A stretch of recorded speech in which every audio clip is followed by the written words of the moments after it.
Bueno, muy buenas tardes para todos. En nombre del Consejo Técnico de la Contaduría Pública, les habla Jorge Andrés Patiño. Les doy la bienvenida. Gracias por aceptar esta invitación. Este es uno de los tantos espacios que el Consejo Técnico de la Contaduría Pública viene estudiando y viene abriendo para tener mayor cercanía con todos los contadores públicos y los grupos de interés que hacen parte o que se ven afectados o tienen interés en los temas de el consejo propiamente dicho. En esta ocasión, pues tenemos un espacio que hemos abierto por un tiempo de 1 hora 35 minutos, en la cual vamos a tener la oportunidad de preguntarle a dos de los consejeros del Consejo Técnico que hoy nos acompañan sobre un tema muy específico, muy particular, pero que sabemos que es de gran relevancia para las personas que nos acompañan. En este caso, se trata de el tema de contabilidad, normas de información financiera y revisoría fiscal en propiedad horizontal. Queremos recordarles que esta sesión está siendo grabada. Si alguien tiene además de cumplir con el requisito de grabarla para registro propio del consejo, pues también va a ser emitida a posteriori en nuestro canal de YouTube. Eh, Adicionalmente, pues quiero explicarles un poco la metodología. Ya vemos en pantalla al presidente del Consejo Técnico de la Contaduría Pública, el doctor Wilmar Franco Franco. También nos acompaña el consejero Leonardo Barón García. Ellos van a estar muy atentos a responder todas las inquietudes que puedan surgir sobre los temas. Entonces, la dinámica es la siguiente para tenerla clara. Vamos a darle una pequeña intervención de 5 minutos al presidente, al doctor Franco Franco, 5 minutos de intervención introductoria al doctor Barón García, y posteriormente vamos a abrir el espacio para las preguntas. Las preguntas deben ser formuladas. Si las van a hacer de viva voz, levantándome la mano para poder habilitar ordenadamente los micrófonos, o si no las quieren hacer a viva voz, las vamos a recibir a través del chat. La idea es que la pregunta que se haga a través de viva voz no dure más de 30 segundos, pues para que todos tengamos la oportunidad de participar y que los consejeros, en su amplio conocimiento, tengan la oportunidad de responderlas. Eh, Básicamente esa es la metodología. El que vaya a hablar, eh, por favor, me levanta la mano para habilitarle el micrófono. Quien no quiera hablar o formular la pregunta a través del micrófono, lo puede hacer a través del chat también. Entonces, sin más preámbulo, voy a dar la bienvenida al doctor Franco Franco para que pues los salude y dé una breve introducción, y posteriormente al doctor Barón García. Bienvenidos. Gracias, Jorge. Por favor, confírmeme si me está escuchando. Wilmer, se le está escuchando muy bien, se está escuchando Bueno, bien. muchas gracias. Bueno, pues quiero darles un saludo muy cordial en nombre de este organismo, el Consejo Técnico de la Contaduría Pública, los 4 consejeros, el doctor Barón, el doctor Carlos Molano y Jesús María Peña, y el equipo de trabajo que nos ayudó muchísimo a poder plantear esta idea que hoy vamos a empezar. También quiero saludar a todos los que asisten a este conversatorio. Estábamos buscando una forma de poder acercarnos a toda la comunidad contable, y pues vemos que esta área de las copropiedades, la contabilidad y el aseguramiento o la revisoría fiscal en las copropiedades es un elemento fundamental. Por eso consideramos pertinente que este fuera uno de los temas. Ya tenemos algunos videos sobre el tema que hemos publicado en YouTube, a los cuales ustedes pueden acceder, y en los cuales nos referimos a temas que interesan a las copropiedades. Pero quiero resaltar unas cifras. Si uno revisa el número de copropiedades en Colombia, eso está en un número cercano a los 20 millones. Incluso hay algunos que dicen que 8 millones son propiedades horizontales.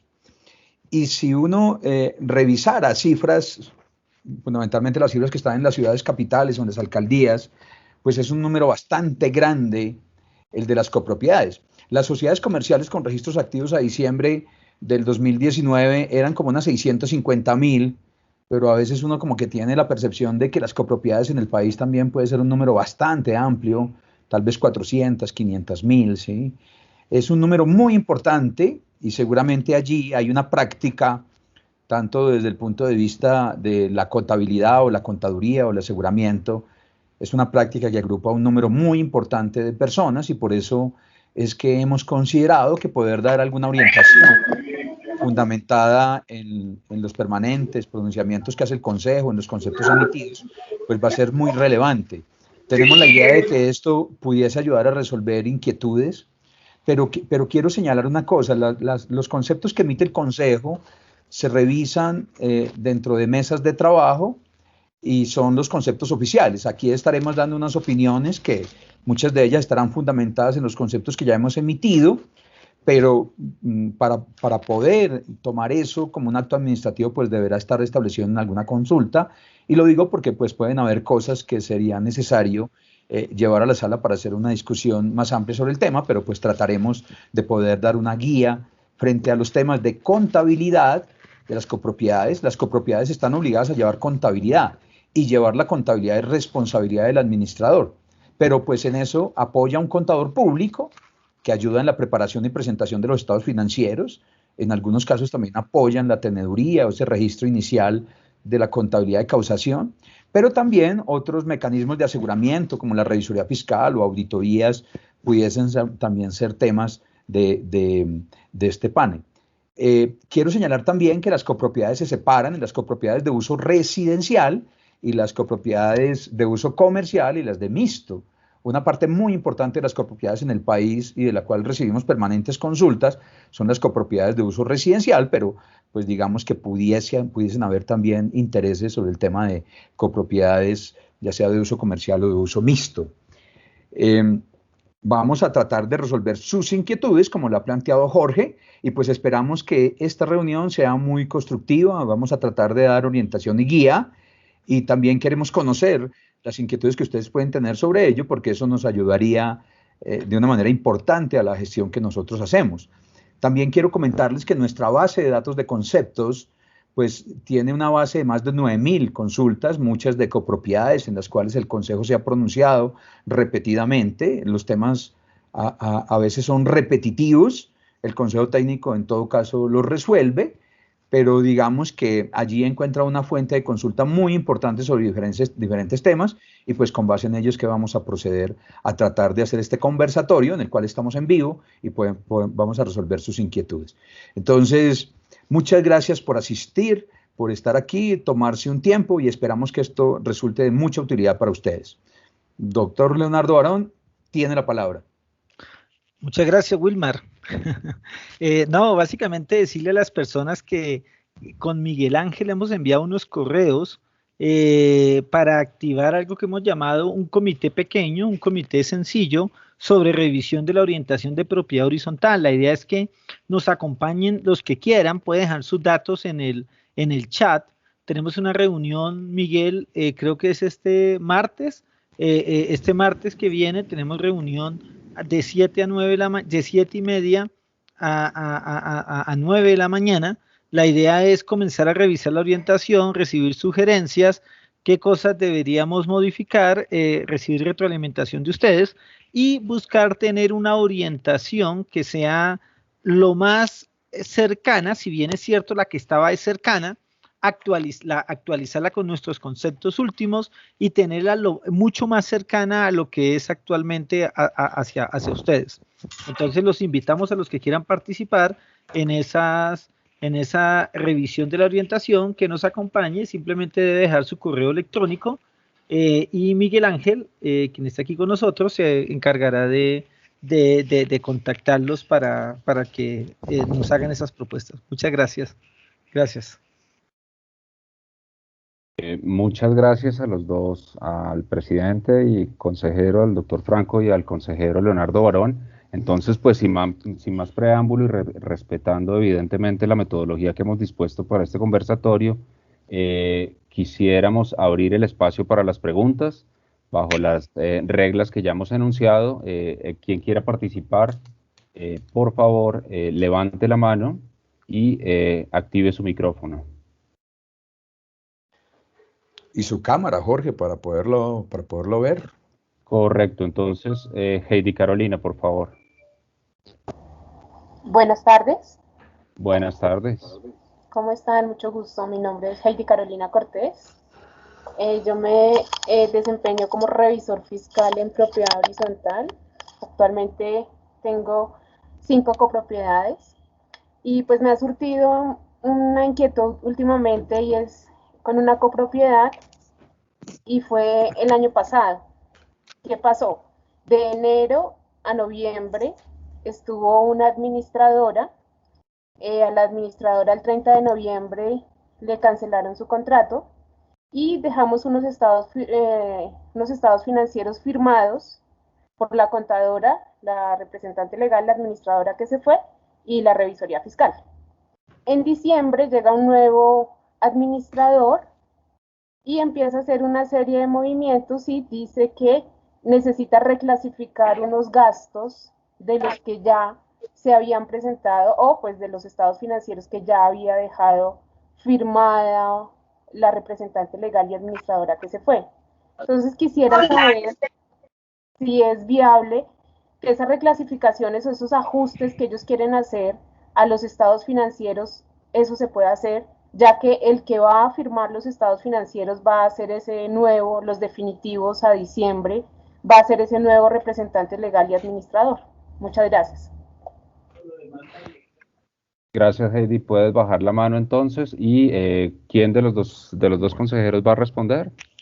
Por jerarquía y por edad tiene que ser primero Wilmar. Eso no hay nada que hacer, hermano. Bueno, Leo, muchas gracias por la jerarquía y por la edad. Mira,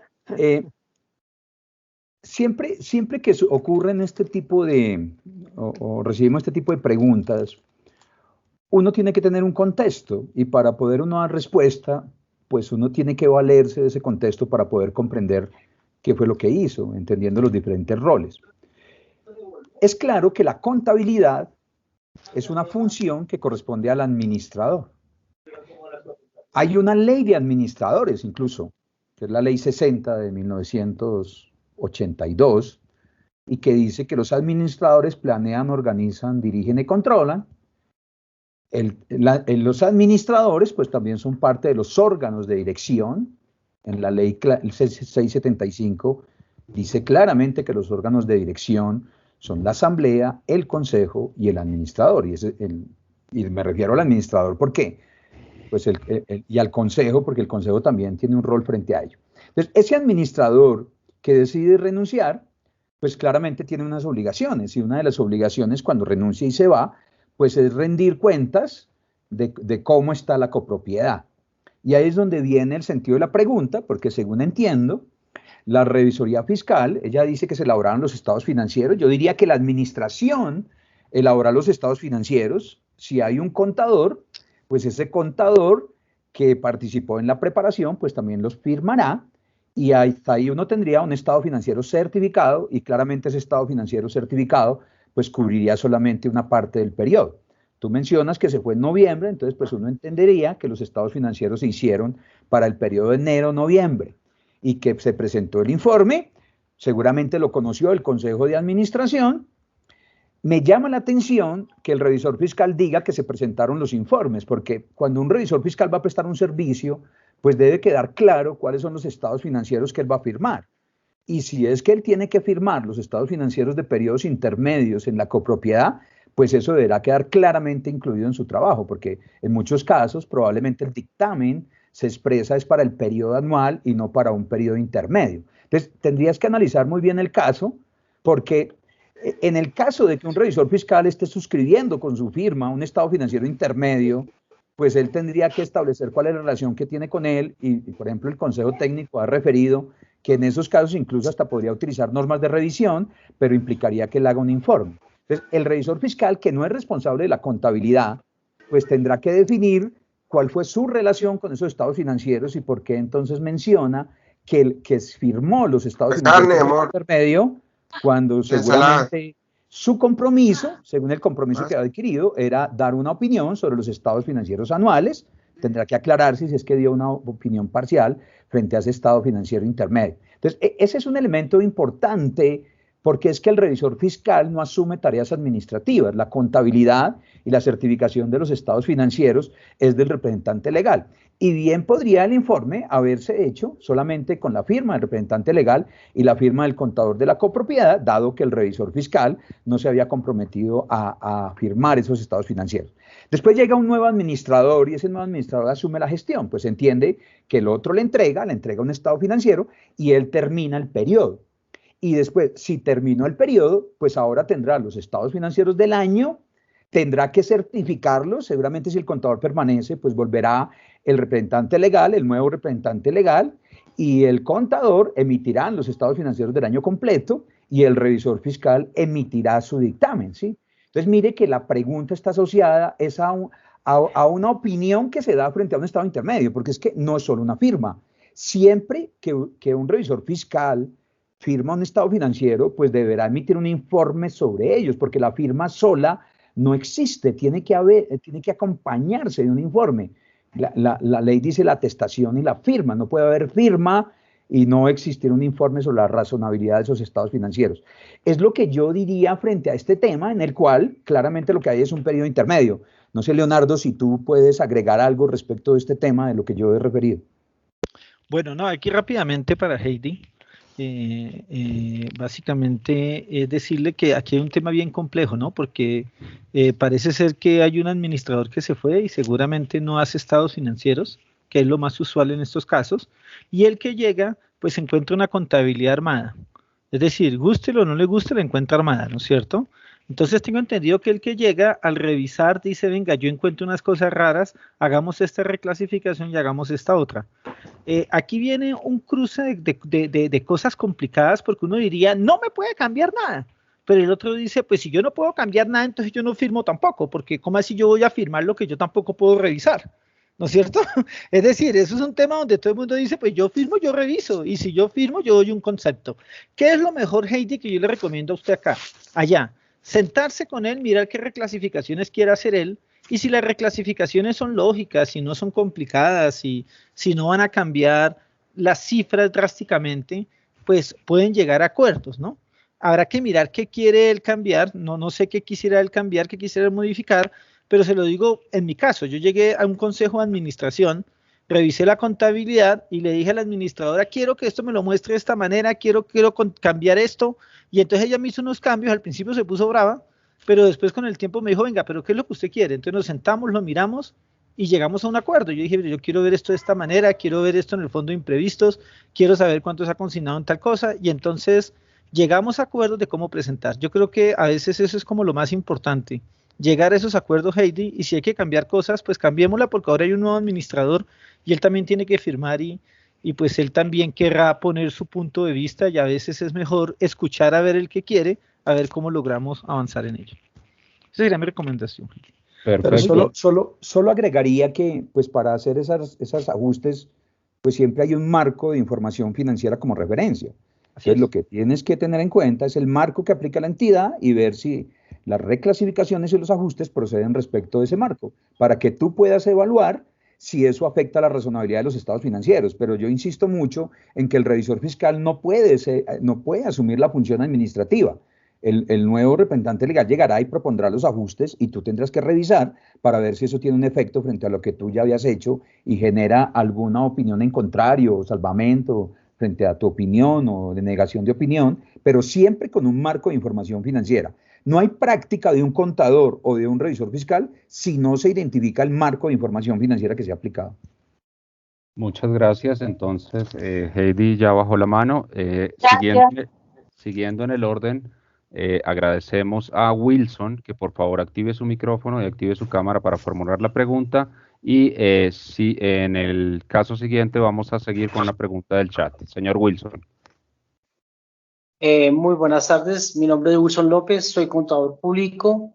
Me sucedió en mi conjunto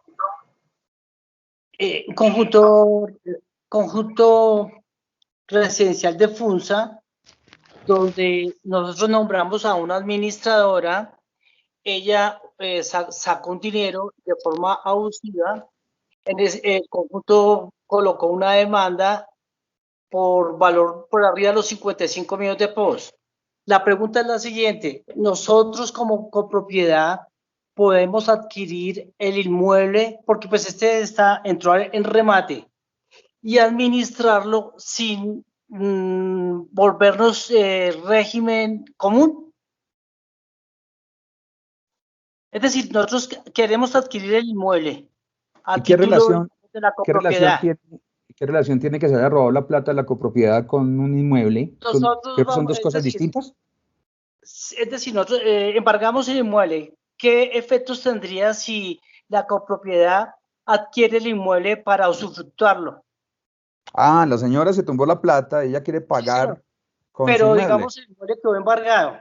En este Ah, momento, pues, la idea es, pues, subsanar el dinero, pero, digamos, eventualmente o fiscalmente, ¿cómo operaría, digamos, la copropiedad? ¿Nos volveríamos régimen común con respecto a ese inmueble en específico? Porque, pues, las áreas comunes hay 52 unidades. En ¿Tenía el una evento, póliza o no? ¿Por el robo o no? pues digamos, como lo embargamos, ella nos va a dar como en dación el pago del apartamento, ¿sí? Del inmueble. Ok, La Leonardo, esa le tocó a usted, la del régimen común. Bueno, no, yo lo que diría acá es que son dos cosas, Wilson.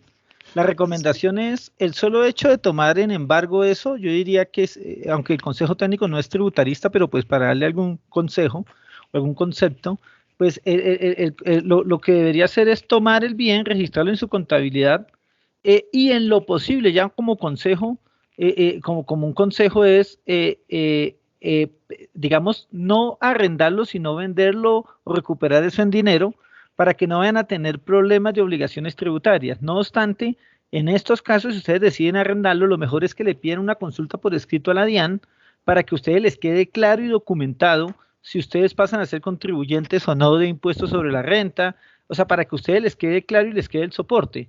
Porque aquí más que nosotros darle un consejo, lo mejor es documentar el tema ante la administración tributaria, tener ustedes el concepto guardado y basado en ese concepto actuar. Porque yo creo que cuando una propiedad horizontal se vuelve responsable de renta, pues eso se vuelve un complique, ¿no? Digamos que hay que evitar de alguna manera esa situación. Pero pues realmente pues nosotros Wilson, no le podemos dar un consejo más allá porque pues no es nuestra área de experticia. Wilson, nos disculpa ahí de pronto no haberle sido tan exactos en eso. Wilson, mira, Bueno, muchas más desde gracias. Wilson, desde la perspectiva de contable, lo que yo le diría es, si la señora se tomó unos dineros y los dineros se perdieron, pues esos dineros tendrán que ser dados de baja contra el estado de resultados. No es automático el cobro, uno no puede, lo que ella se robó no puede automáticamente registrar una cuenta por cobrar. La cuenta por cobrar solo sería registrada cuando se tenga la certeza que lo va a pagar. Entonces, claramente la cuenta por cobrar aparecería y esa cuenta sería saldada con la opción de un activo que va a adquirir. Entonces, refiriéndome a la contabilidad sin referirme a los temas fiscales, pues si ustedes compran ese inmueble y cruzan la deuda, pues digamos que pues ahora la copropiedad tendría un inmueble y aparecería dentro de sus activos. Generalmente, pues los apartamentos no aparecen dentro de la contabilidad, los ascensores no aparecen dentro de la contabilidad, ni los bienes comunes aparecen dentro de la contabilidad. Pero si lo llega a adquirir utilizando fondos, pues primero tendría que mirar si los copropietarios autorizan el uso de otros recursos o el cruce de esa deuda. No sé si el valor podría ser mayor o tendría que hacer un pago frente a ello para poder que solucione el problema, pero claramente, pues eso es lo que le originaría en su contabilidad, es un bien registrado en la contabilidad y le originaría lo que el doctor Leonardo está indicando frente a este tema, ¿sí? Y pues sería un caso de impuestos que tendría que aclararse frente a la administración tributaria. Hoy lo que se aplica creo que es el artículo 437 del Estatuto Tributario, porque hoy lo que existe es responsables del IVA y no responsables del IVA. Leonardo, no sé si tú puedes hacer alguna aclaración sobre ese tema porque me llama la atención que él se refiere al régimen común. Sí, no, pero lo más grave hay, yo creo que régimen común no se vuelven porque en última si arriendan el apartamento, el arriendo de apartamentos es excluido de IVA, no sería responsable de IVA por ese caso. El verdadero problema es volverse declarante de renta. Entonces es donde yo le digo mejor consultar a la DIAN porque es un caso raro que puede pasar, que a muchas copropiedades les está pasando, que toman en embargo algo y no saben qué hacer con él. Ahí sí tienen, pero creo que el riesgo más no es tanto, digamos que lo que tiene IVA es el arrendamiento comercial. Es decir, cuando yo arriendo una tienda, cuando yo arriendo una oficina, pero cuando arriendo una vivienda, pues eso sería excluido de IVA, incluso para las personas jurídicas, no solo para las personas naturales. Entonces yo creo que el problema más grande ahí es no volverse responsable de renta. Ese es como el riesgo, digamos como lo mayor y sería como la recomendación. Pero creo que en eso sí yo me quedaría un poco corto en eso y lo mejor es pedirle el concepto a la ley. Gracias. Pero Perfecto. una pregunta, en el evento en que nos volvamos responsables de IVA, solamente sería por ese inmueble nada más. Pero es que no veo que sea responsable de IVA, porque como te decía, tú eres un inmueble que es una vivienda, ¿no es cierto? Sí, señor, eso es de vivienda. Por eso, Entonces, entonces tú no te la vas a venta. volver responsable de IVA, porque si tú lo arriendas, eso no tiene IVA. Ya, bueno, parece que sí, entonces voy a hacer la consulta a la DIAN. Muchas gracias por la inquietud resuelta. Muchas gracias, doctor, señor Wilson. Le agradecemos bajar la manita. Vamos con una pregunta del chat. El señor Juan C. Morales nos pregunta, la copropiedad nombró en noviembre de 2020 un nuevo revisor fiscal. ¿El nuevo revisor fiscal deberá firmar por todo el año 2020 o solo por el periodo de noviembre a diciembre de 2020? Adelante. Wilmar, imagínese, yo le voy a hacer una pregunta a Wilmar. Imagínese que un amigo se casó con una muchacha que tenía 2 hijos y pregunta cómo debe responder ahí. Creo que aquí el revisor fiscal que entró en noviembre, creo que tiene una responsabilidad hacia atrás que Wilmar no la va a recordar. Dale, Wilmar. No, mire, es que uno de los problemas es que cuando le cuentan a uno estas historias, pues nunca están precedidas de los antecedentes.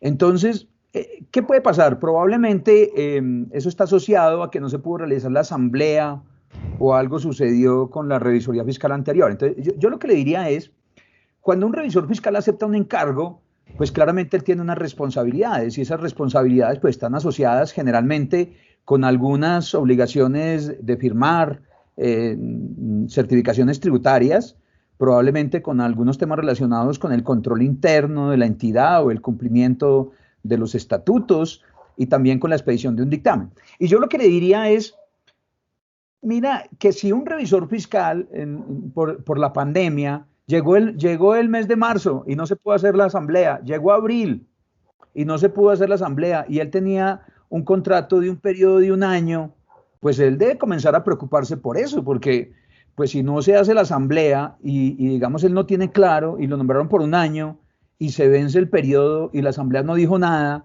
pues ese revisor fiscal lo que tendría que hacer es ir a renunciar allá frente al administrador y que el administrador automáticamente tome las medidas de ver cómo soluciona el tema de la revisoría fiscal porque pues su periodo ya se venció. Entonces, permanece el revisor fiscal a veces porque no es claro el contrato, entonces pues él sigue ahí y eso a veces como que no es suficientemente claro porque el revisor fiscal cuando ingresó pues debió establecer qué era lo que iba a hacer y probablemente el revisor fiscal que estaba antes y que ya no está, probablemente lo que emitió fue un dictamen sobre los estados financieros del año anterior, del año 2019, y no lo habían contratado para que emitiera un dictamen de los estados financieros de ese año. A lo mejor continuó, no renunció, le siguieron pagando, pero claramente pues eso es una irregularidad. Si el revisor fiscal renuncia, pues él tendrá que cumplir las cosas de las que se comprometió, y pues hay un contrato en el cual pues él dirá qué es lo que tenía que hacer.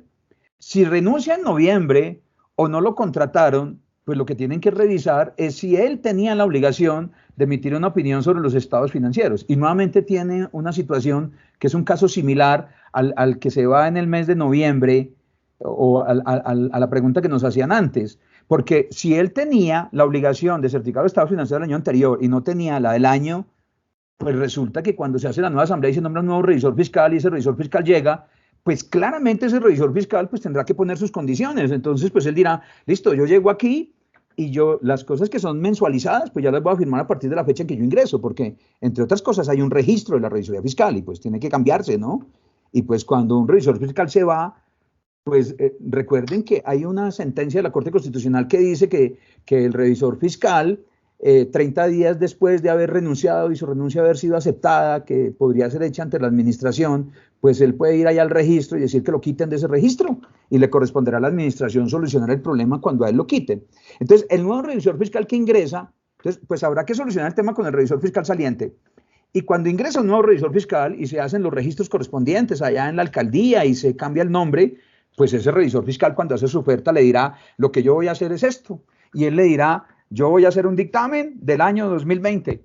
Pues él tendrá que hacer el dictamen completo y voy a asumir las obligaciones a partir de la fecha porque las otras a lo mejor estaban siendo desarrolladas por otro.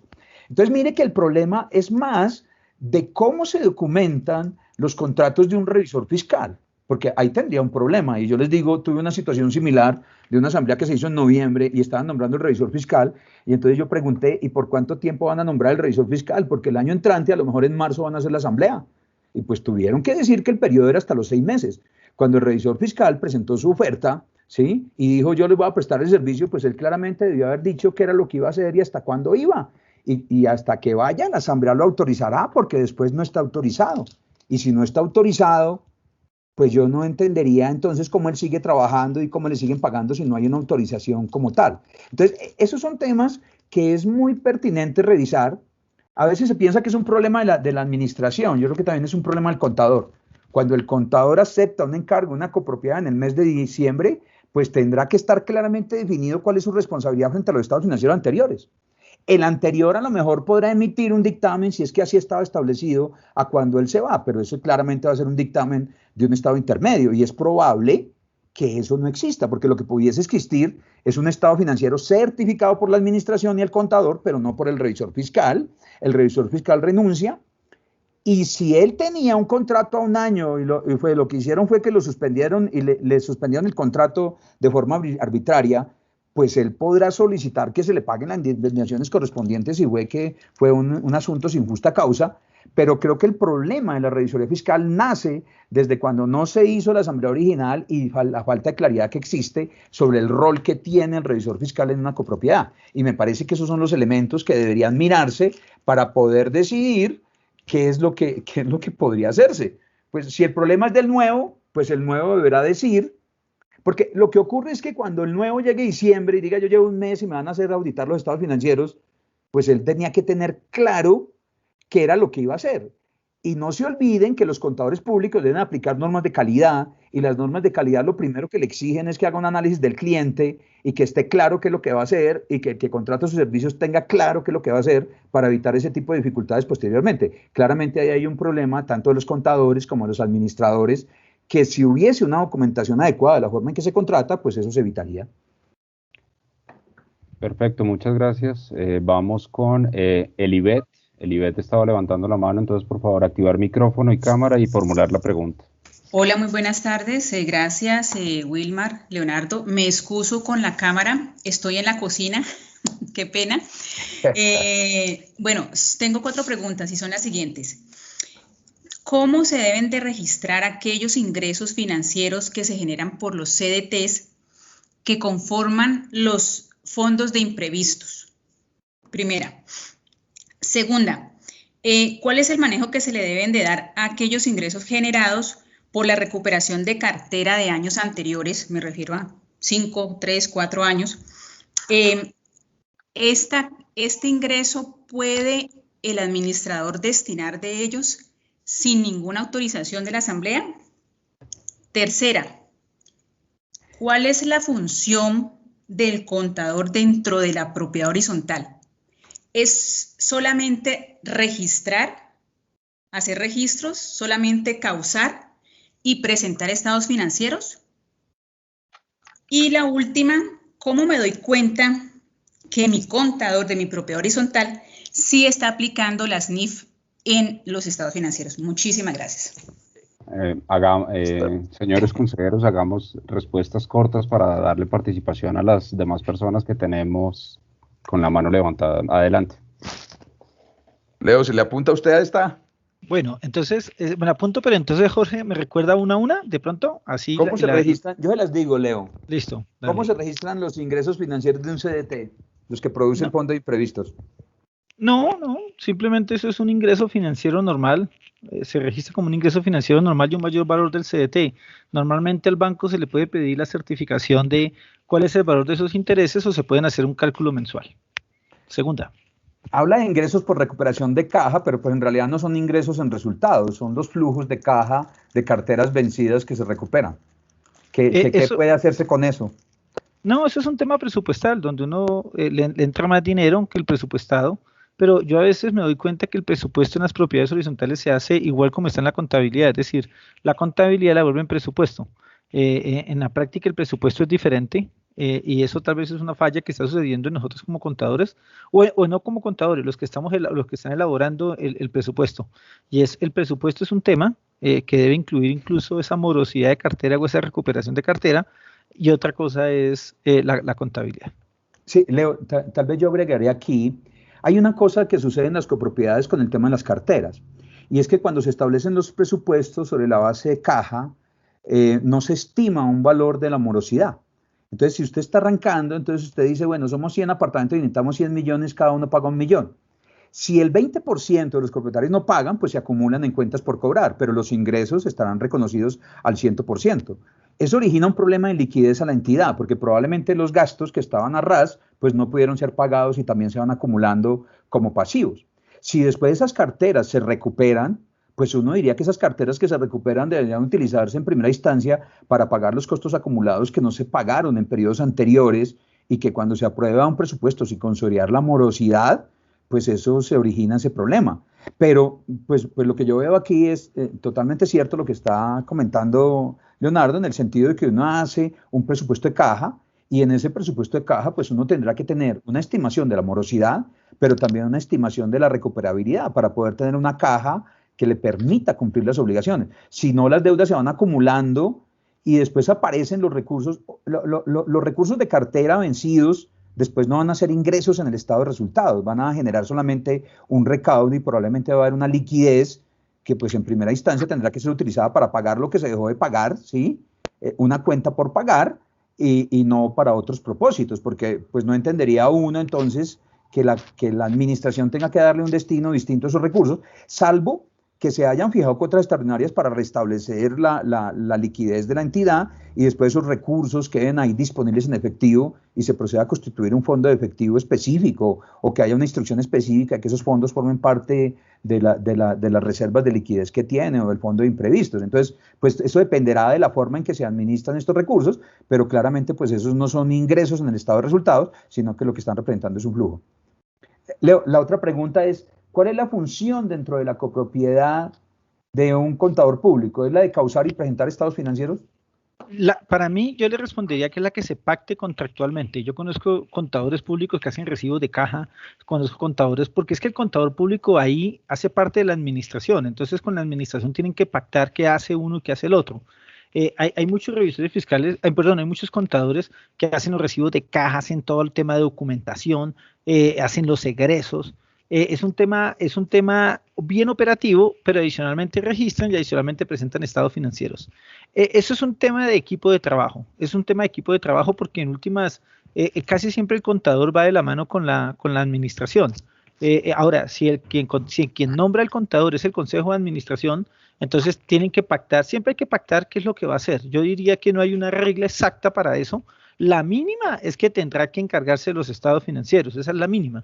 Pero es mejor que todo se pacte y quede claro, porque es que Wilmar dijo algo bien importante, y es que el contador llega, que lo contraten como contador, y a veces no sabe qué tiene que hacer. Entonces él dice, ¿y quién hace la exógena acá? Entonces comienza la pelea, pues eso lo hace usted, no, lo debe hacer usted. Entonces lo mejor es que pacten cuáles son las tareas que tiene que hacer cada uno. Si el administrador hace recibos de caja, si no los hace, ¿qué hace cada uno? Porque hay copropiedades tan pequeñas que en la práctica no hay mucha gente haciendo cosas. Entonces lo mejor es pactar, porque eso depende del tamaño de la copropiedad sobre todo. Gracias. Mire, yo agregaría esto sobre el tema que cuál es la función del contador. No deben olvidarse que el responsable de la contabilidad es la administración. Luego, cuando se contrata un contador público, pues el contador actúa es como un auxiliar de la administración.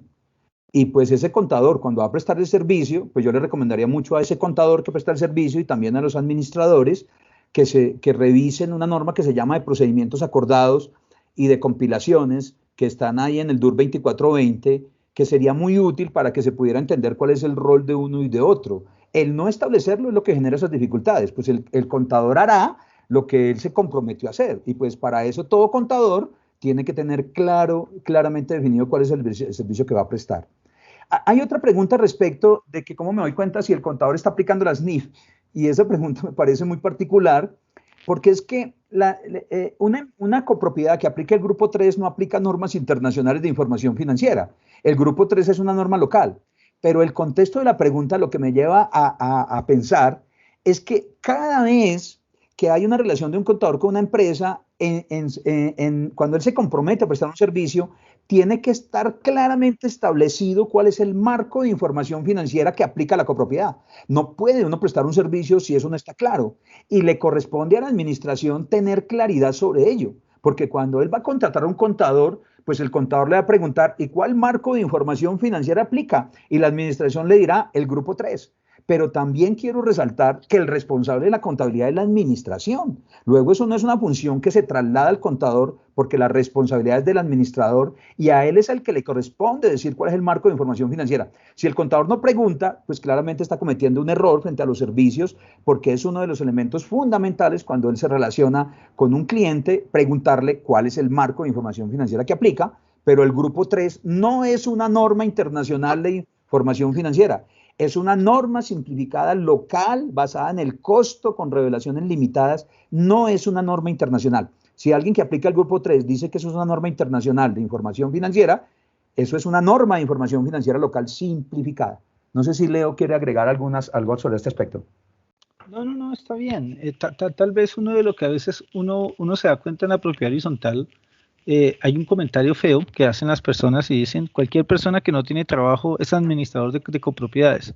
Eso es una descalificación, pero a veces uno se da cuenta que sí sucede, que ni el contador conoce de propiedad horizontal, ni el administrador sabe de propiedad horizontal, y entonces se van a trabajar en una propiedad horizontal y esperan que el revisor fiscal les ayude, pero el revisor fiscal también es la primera vez que el revisor fiscal en una propiedad horizontal. Entonces todos creen que eso es una empresa y la tratan como si fuera una compañía y se les olvida que eso es una propiedad horizontal. Y está sucediendo bastante que mucha gente sin experiencia, sin haber hecho los cursos, se está lanzando al tema de propiedad horizontal y eso también es una falta en el código de ética, tanto para el contador como para el administrador, porque un administrador a veces no sabe, ¿cómo un administrador no va a saber si se están aplicando las normas contables o no en una copropiedad que es una contabilidad muy sencilla? No es una contabilidad compleja, por lo menos el tema del fondo de imprevistos. Es un tema básico donde las personas lo que hacen es contabilizarlo y tienen que mirar la orientación del consejo técnico donde claramente dice lo que hay que hacer con ello.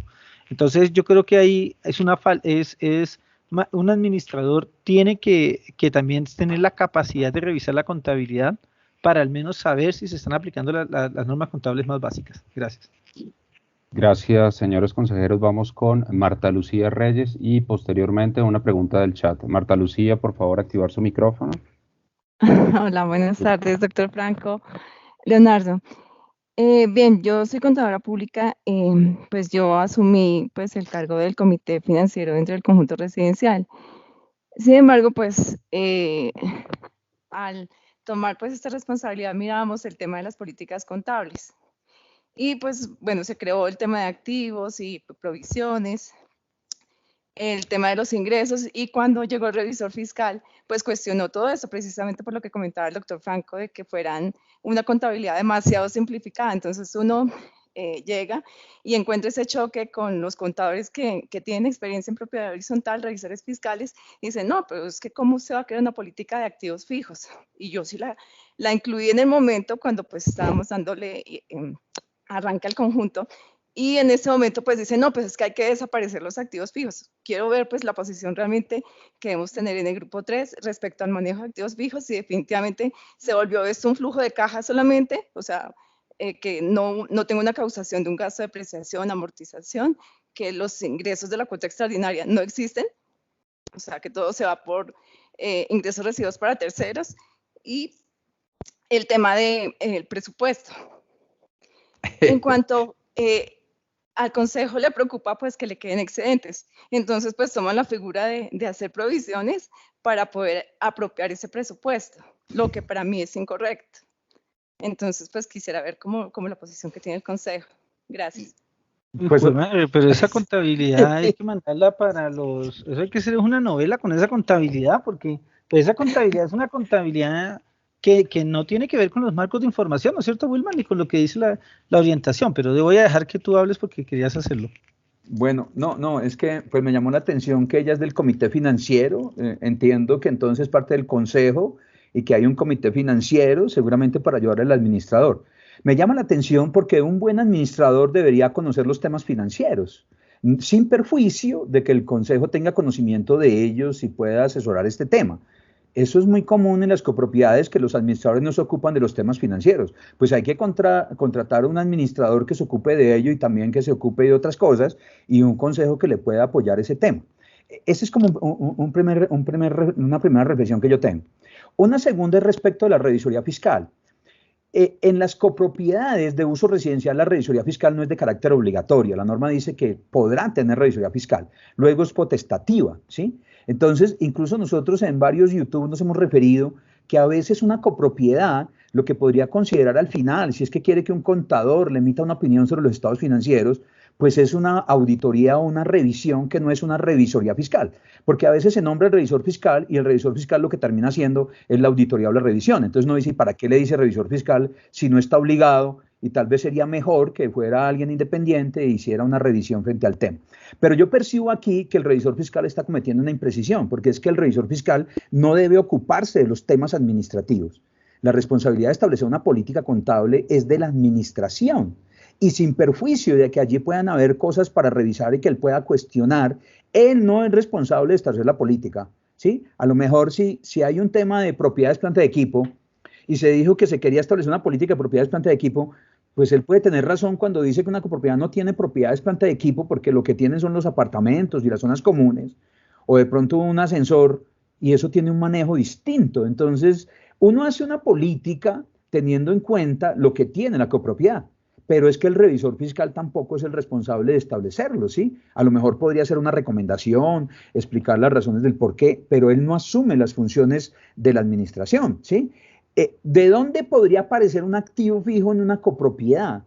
Pues de pronto puede tener algunas sillas, algunos muebles, los computadores, y tal vez en ese contexto podría establecer una política, pero nunca establezca una política para algo que no va a tener.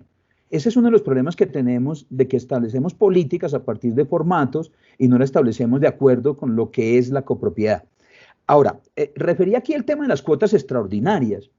Lo que pasa con las cuotas extraordinarias es que, por ejemplo, muchas veces se fija una cuota extraordinaria para reparar el ascensor. Mientras el ascensor no se repare, pues usted tiene que llevar los dineros recaudados como si fueran un ingreso diferido. Pero cuando el ascensor se repare, automáticamente ese ingreso diferido, pues se vuelve ingreso en el estado de resultados y se registra el gasto correspondiente. Nunca se podría activar el ascensor porque usted reparó el ascensor, porque eso es algo que está vinculado a la copropiedad y eso no pudiese activarse.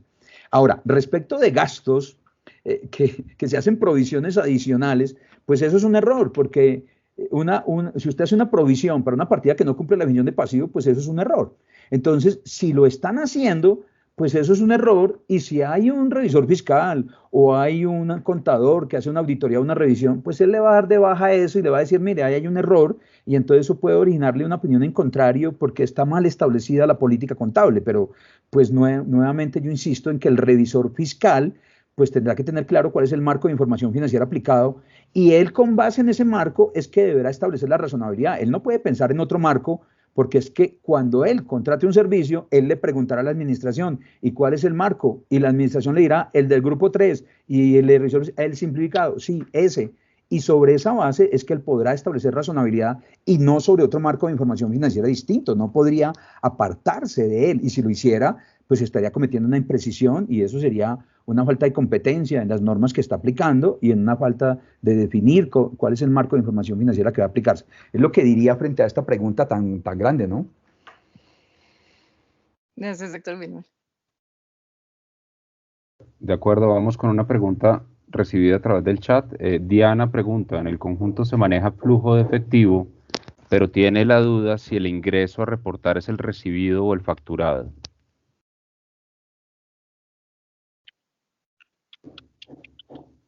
Leo, el estado de flujos de efectivo.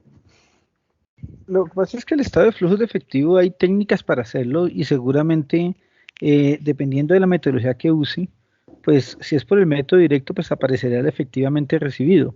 Si es por el método indirecto, pues la metodología es otra, pero pues digamos que si se lo hace por el método directo, pues debería ser el efectivo recibido. Veo que lo hace más por el método directo, que es la pregunta, ¿no? En realidad sería la que se causa en el estado de resultados, más o menos la variación de las cuentas por cobrar, ¿no es cierto? Sería la forma de conciliar y convertir la base de causación a base de caja. Si las cuentas por cobrar están aumentando, pues lo causado, el flujo recaudado es menor, y si están disminuyendo, pues el flujo recaudado es mayor, que es la forma de conciliar un flujo efectivo de la recuperación por cartera, pero pues depende del método, como dice Leonardo, porque si lo hace por el indirecto, pues no se hace de esa forma, sino que se concilia la utilidad neta con los flujos. Perfecto, vamos con Sandra Pericio. Sandra, por favor, activar micrófono y cámara y formular la pregunta. Hola, gracias, buena tarde. La cámara lamentablemente no me está funcionando bien, por eso no la puedo activar. Les cuento, son 3 preguntas sencillas.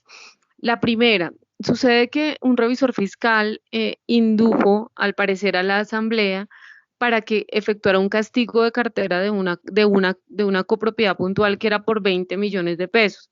¿Por qué dijo que al parecer? Porque él lo hizo sustentado en un fallo de un juez, pero sucede que jurídicamente, al parecer, esa no era la última instancia, sino jurídicamente se podía hacer más. ¿Qué pasa? Llego yo y me preguntan si esa cartera que ya se castigó se puede seguir cobrando o no.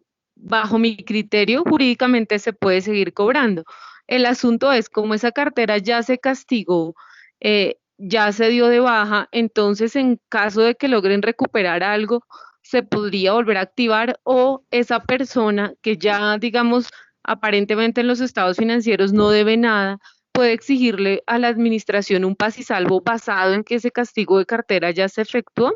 Esa es la primera pregunta. La segunda está bien relacionada un poco con el tema de los ingresos diferidos por cuotas extraordinarias, y es porque sucede que en otro conjunto se pagó por parte de todos los propietarios una cuota, como 200 millones, se lleva al ingreso diferido, después se inicia la obra, se giran unos anticipos, pero los comités de obra no están de acuerdo con la facturación y soportes que dan como anticipos. El deber ser para mí es pues que ya empiecen a llevar al gasto esa ejecución parcial de la obra.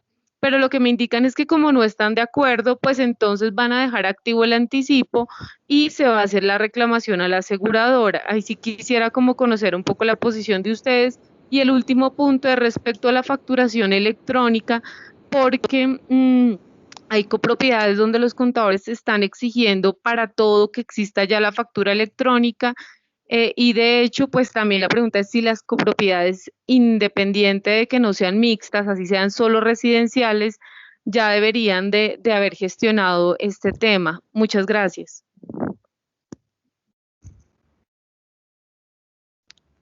Leo, ¿usted o yo? Dale. Mire, la primera pregunta, que tiene que ver con el castigo, me hizo acordar de un profesor que yo tenía, que cuando uno castigaba una cartera, le decía que había que mantener unos registros extracontables, y eso se llamaban los registros en cuentas de orden. Entonces uno daba de baja la cartera, pero adicionalmente mantenía un registro por allá en las cuentas de control. Y eso ¿para qué se mantenía? Porque en cualquier momento el que debía, pues venía y me pagaba. Entonces, pues lo que yo le diría es, si esa cartera se castigó, pues seguramente se dio de baja y hay un registro extracontable de ello, y seguramente seguirá existiendo un estado de cuenta en los registros extracontables de la copropiedad. Si se dan cuenta que hay otra instancia y que eso puede ser cobrado, pues los procesos continuarán.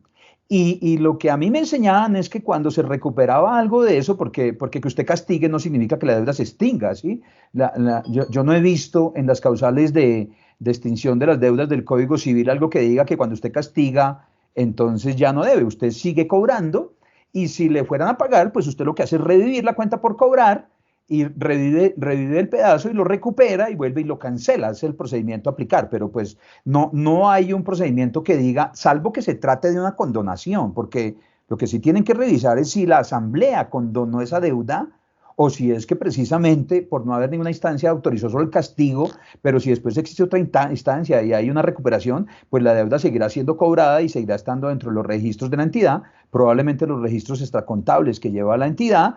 Y si se cobra en algún momento, pues reversa el castigo previamente realizado en lo que recuperó y vuelve y reconoce el ingreso, es lo que yo le diría. Salvo, por eso yo le recomendaría que revisara si es que se cumplen algunos de los lineamientos de extinción de la deuda, de baja en cuenta. La baja en cuenta procede cuando la deuda ya no existe, es lo que yo diría frente a eso. Sobre el tema de los ingresos diferidos por cuotas extraordinarias, pues, ¿qué es lo que ocurre? Usted recupera toma el dinero, lo lleva contra un ingreso diferido. Si tiene una caja, pues probablemente separa los fondos en una cuenta separada para señalar que eso está restringido a una actividad en particular. Y si posteriormente usted emite un anticipo, pues ese anticipo lo entregará a quien va a construir la obra. Y como ese es un servicio, pues ese se irá amortizando en la medida en que avance la obra, ¿sí? Si la obra no ha avanzado, pues no se amortizará, pero si la ha avanzado, pues será amortizado. Y si después existen indemnizaciones, pues las indemnizaciones se tratan distinto a cómo se trata la contabilidad, ¿no? Eso no es lineal.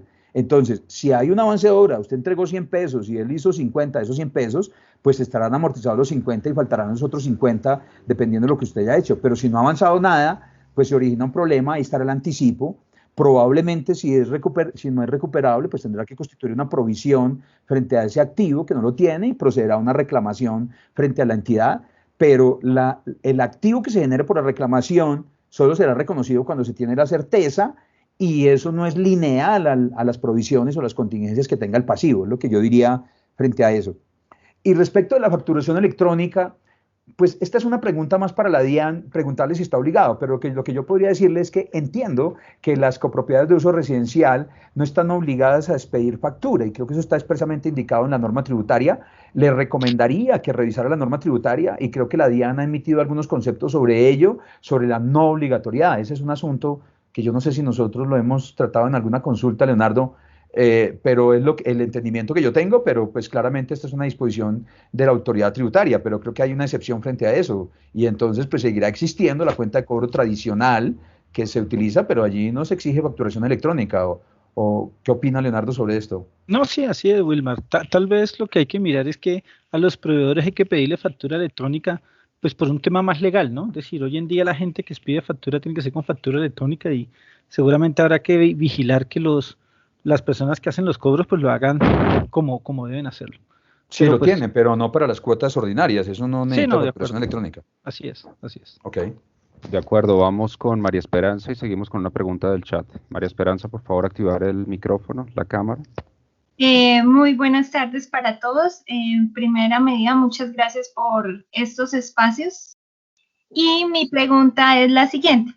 El pasado 14 de marzo, en el conjunto donde soy contador público, tuvimos la asamblea, y resulta que allí informé que en el año 2020 el Consejo había determinado no cobrar las sanciones por inasistencia a asamblea del año 2020, que nosotros la alcanzamos a hacer antes de que pues empezara la pandemia. ¿Qué pasó? La asamblea dijo, no, ¿cómo así que no se cobraron? No se cobraron. Entonces, ellos que determinaron que me aprobaban los estados financieros, pero que tenía que hacer corrección de los mismos. Pues desde mi opinión, yo les manifesté que no era necesario corregir los estados financieros, que ya se habían promulgado y se habían firmado y se habían certificado. Pero la asamblea insistía que yo tenía que corregir los estados financieros y los libros. Entonces quisiera tener claridad, o si por el contrario, como ya pues realmente los valores ni siquiera son un valor razonable, representativo, que puedan cambiar estos estados financieros, lo debo hacer en el 2021. Muchas gracias.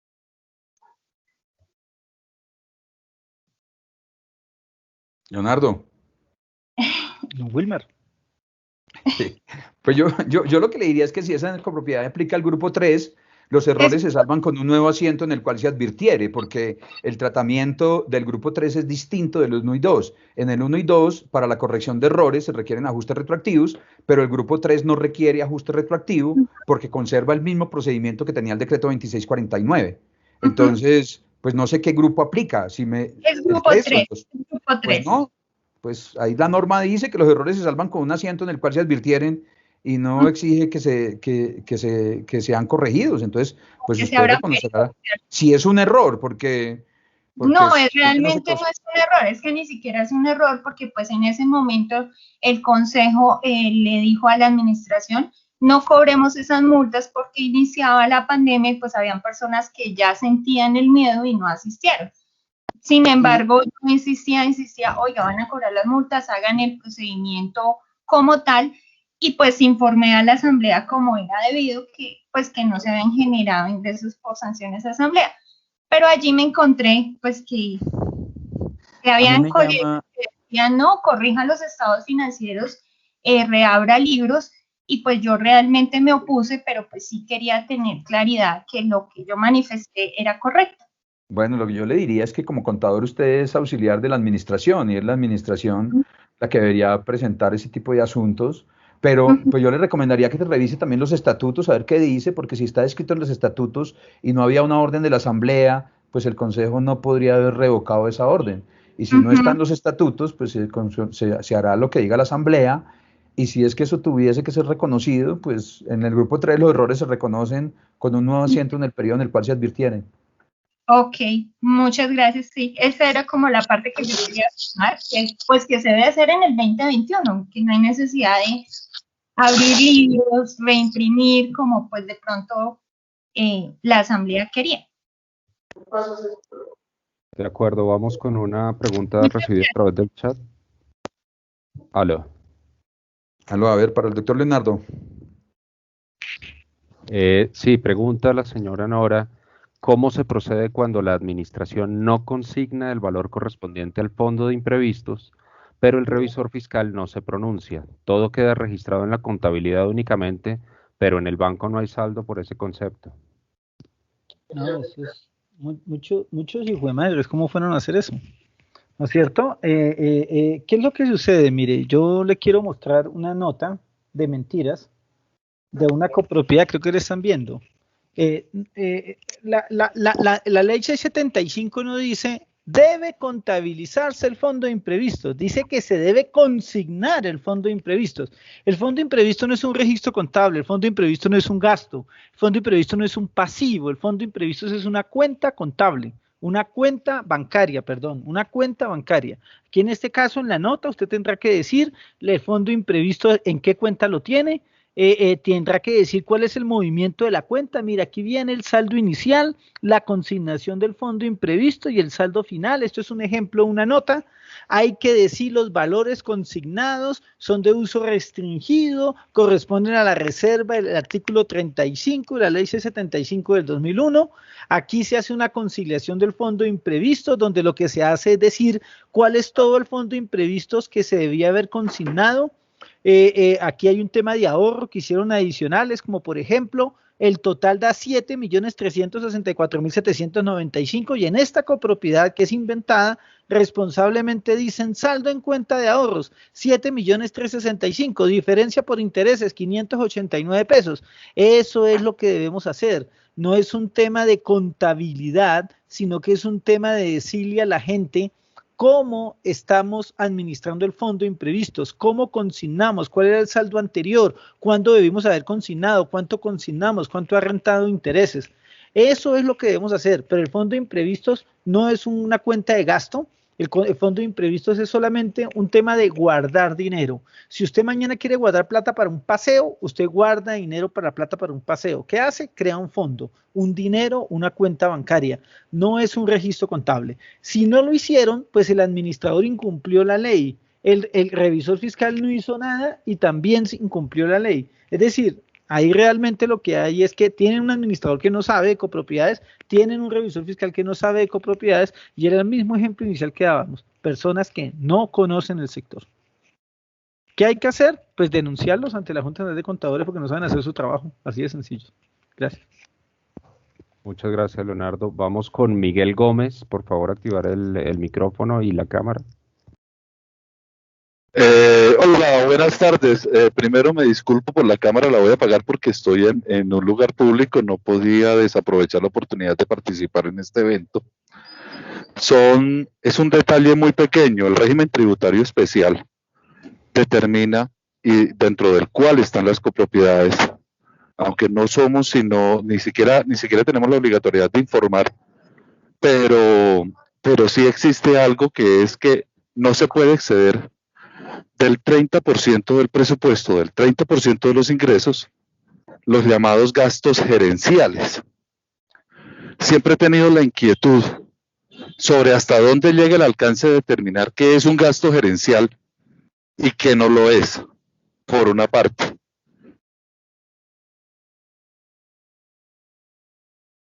Leonardo. Por otra parte, pues, y es más...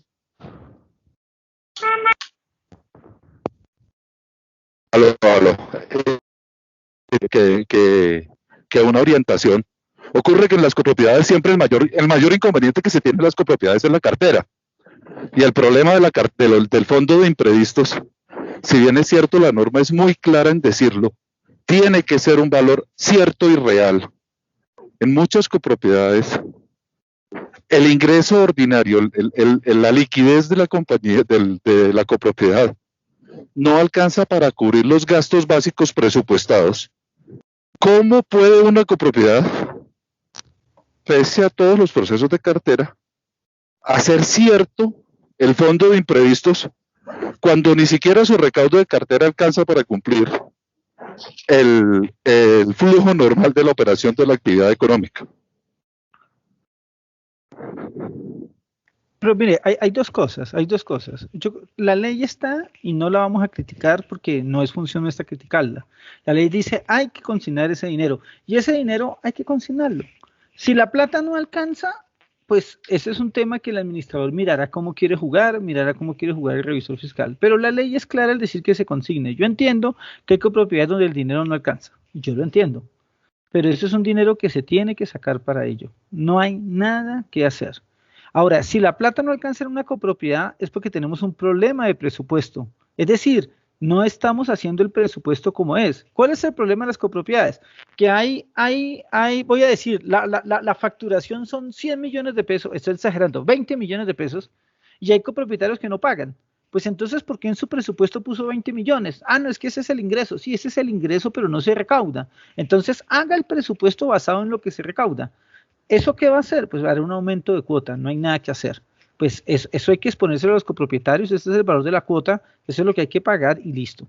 Pero el fondo de imprevistos hay que consignarlo, es un tema de ley, hágalo, no se metan en problemas, ni como administradores, ni como revisores fiscales, ni como contadores. Aquí no estamos para criticar la ley, mientras la ley no la cambien, no podemos hacer nada frente a ello. ¿De acuerdo? Es frente al concepto de gastos gerenciales. Yo no sé qué es un gasto gerencial, la verdad, no creo que esa es la pregunta, yo no sé tampoco qué es un gasto gerencial. Entonces, pues, ahí sí no les sabría contestar porque esa frase no la había escuchado, gasto gerencial, no sé, pues, los gastos son los gastos, hay que clasificarlos de acuerdo a su naturaleza, pero... Sí, pero sí, no había escuchado eso. Leonardo, tal vez yo haría referencia a que el fondo efectivamente hay que constituirlo, pero seguramente habrá que constituirlo sobre lo efectivamente recaudado, porque pues si hay un nivel de morosidad alto, pues es claro que ese 1% que se causa va a quedar metido dentro de las cuentas por cobrar, pero pues habrá que irlo constituyendo, pero eso es independiente de la forma en que el fondo tiene que constituirse, y la ley claramente dice que el 1% del presupuesto conforma un fondo de imprevistos. Sí, eso entiendo lo que tú dices, Wilmar, y en eso hay mucho tema, pero la verdad, nosotros no debemos hacer cosas que no nos metan problemas. Es lo mismo que el IVA. No hay plata para pagar el IVA, no hay plata para pagar la retención en la fuente. Pues, ¿qué podemos hacer? Eso hay que pagarlo. Si no se paga, nos metemos en problemas. Entonces yo los invito a eso, a decirle a la gente, hay que hacerlo. Yo sé que a veces la plata no alcanza, pero también es un tema de entender qué cosas hay que hacerlas y punto, porque a veces también se vuelve una costumbre decir, es que no hay dinero para pagar el fondo de imprevisto, y entonces uno dice, y entonces ¿para qué lo metió en el presupuesto? Si usted lo metió en el presupuesto y no se cumplió, entonces hay que hacer mejor el presupuesto. Entonces creo que hay que mejorar esa forma como hacemos el presupuesto, y si no hay plata, pues tenemos que reducir gastos, porque ¿qué más podemos hacer? Listo. Perfecto, vamos con la señora Patricia Urbano y vamos con una pregunta del chat. Buenas tardes. Yo quiero colocar la cámara, pero es que estoy Estoy con COVID, me da pena que esté aquí en la cama. Espere, nos ponemos el tapaboca, Wilmar. Espere que... Doctor Wilmar, ¿cómo está? Doctor Leonardo, ¿cómo está? Mi nombre es Patricia Urbano. Espérese pronto. Bueno, dos preguntas. Resulta que también de fondo de imprevistos, pues eso ha sido como el coco hace algunos años para los contadores, pero entonces tenemos una inquietud, aunque para nosotros como contadores es claro, pero para el consejo y los administradores muchas veces no lo es claro. El fondo de imprevistos es una obligación y como lo dice el doctor Leonardo, está explícito en la ley. ¿Sí? Entonces, por ejemplo, una copropiedad tiene de fondo de imprevistos, por decirle algo, 280 millones y en toda la existencia de la copropiedad. Pero resulta que en bancos tiene 13 millones de pesos. Entonces, ¿por qué la diferencia? Entonces, dicen, no, es que tuvimos unos gastos y los utilizamos, pero fue que el tanque de agua, que fue los árboles, cosas que se podían prever dentro de mantenimiento y dentro de las cosas normales y mantenimientos normales de la copropiedad. Pero se utilizaron todos estos como 40 millones o 40 y algo millones porque pues en los otros años no habían consignado el fondo de imprevistos. Entonces nosotros aclaramos eso, pero pues eso se nos convirtió en un problema porque la gente no entiende. Entonces yo quisiera que ustedes con su gran conocimiento nos ayudaran y a entender, porque sé que hay muchos administradores en este momento escuchando que eso es la ley y que la ley hay que cumplirla. ¿Sí? Mire, cada uno... No, Patricia, sigue, perdón, disculpe. Esa sería la primera pregunta. Y lo otro es que el consejo nuestro fue que se consignara o se hiciera una cuota extra para poder no tener tan desfalcado, entre comillas, el fondo. Y lo otro es que esa copropiedad tenía antes un revisor fiscal que ungió como revisor fiscal, pero pues no sé qué hacía porque no había contador, no había contabilidad. Entonces, cuando nosotros tomamos como contadores, pues nos dimos cuenta de que habían ciertas cosas que no se estaban cumpliendo. Y empezamos a cumplir las cosas, pero el señor se retiró y no presentó informes ni nada, pero sí cobró y se le pagó.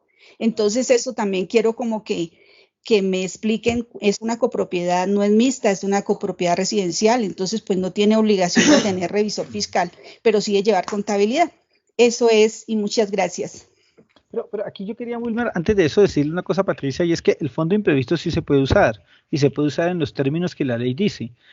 Con la pandemia hubo una activación en la cual se permitió que el Consejo de Administración permitiera el uso del fondo de imprevistos. Entonces, el fondo de imprevistos sí se puede usar, por lo que la ley dice, y antes de existir el tema de la pandemia, pues si la asamblea lo decreta. Entonces, si el fondo de imprevistos se ha gastado en lo que la asamblea ha dicho, o de acuerdo con lo que estipula la ley, pues no pasa nada, el tema no está mal, no hay que volverlo a reponer tampoco. Lo importante es que cumplamos la ley, es decir, en eso quiero hacer énfasis. Nosotros debemos cumplir la ley. Si mañana la asamblea dice, hay plata en el fondo de imprevistos, que se gaste, vamos a utilizar la plata del fondo imprevisto para tal tema, pues lo pueden hacer. Incluso pueden dar cualquier razón, porque la ley no estipula en qué se puede gastar y en qué no. Dice, eso es una decisión de la asamblea. Con el tema del COVID se permitió que fuera el Consejo de Administración que lo hiciera. Entonces, por eso yo mostré la nota, y la nota hay que tenerla es conciliada. ¿Qué es lo que debe haber en el fondo de imprevistos? Y eso es lo que debe haber en el fondo de imprevistos. Si se lo han gastado, pues tiene que estar simplemente debidamente autorizado. Las propiedades residenciales, propiedades horizontales residenciales no están obligadas a tener revisor fiscal. Yo recomiendo que no lo tengan. Me disculpan mis compañeros, yo recomiendo que no lo tenga. ¿Por qué no?